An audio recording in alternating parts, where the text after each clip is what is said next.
time. It is a tough subject to talk about, but as we head into National Suicide Prevention Week, we'd like to bring awareness to depression and mental illness. Join us now to share her personal story is the author of a book called It's Not Your Journey, Rebecca Lombardo. Thank you so much for being here this morning. Thank you for having me. So tell me about why write a book.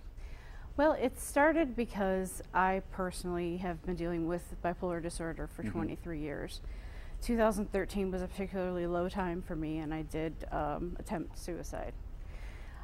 After I got out of the hospital, I realized that that needed to be the last time I ever was in the hospital again, and I wanted to reach out and help people. So I started a blog, and the blog became internationally known. I was hearing from people all over the world. Then I decided to change it into a book, and here we are, and still reaching even broader audiences. Yeah. So what does your book address? Does it speak to people that are going through this? Does it talk to their families? Absolutely. What's the best part? That's the thing about it, is that whether you have depression or not, you can read it and gain more insight into the topic. A lot of people are telling me, you know, my daughter has it, I don't understand. Right. They read it and they know better.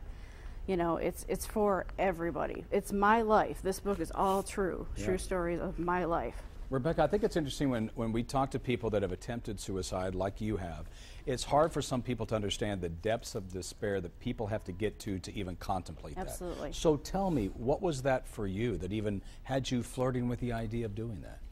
Well, in actuality, I am a recovering self-injurer. Oh. And there are times when, you know, your life, you feel like you're so far down that, and you're so depressed, so full of anxiety, that you're not going to be able to climb out of it, and that you're a burden to your loved ones, and that people would just be better off without you. And that's kind of where I was at that point. I felt as if I'd failed in life in general. And so what was it that stopped you? I know that you attempted it, but you obviously didn't follow through, and then what was it that made you take a more positive approach and write a book?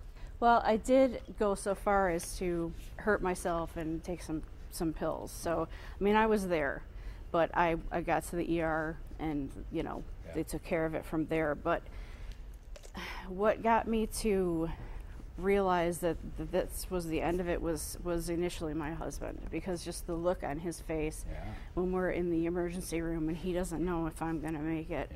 That, you know, and a very dear friend of mine, her husband killed himself recently, and I was hearing all these stories from her, and it was just a combination of things. Well, I'm really happy that you are with us and you're helping people with this depression and the mental illness. Real quick, tell us, how can we get the book?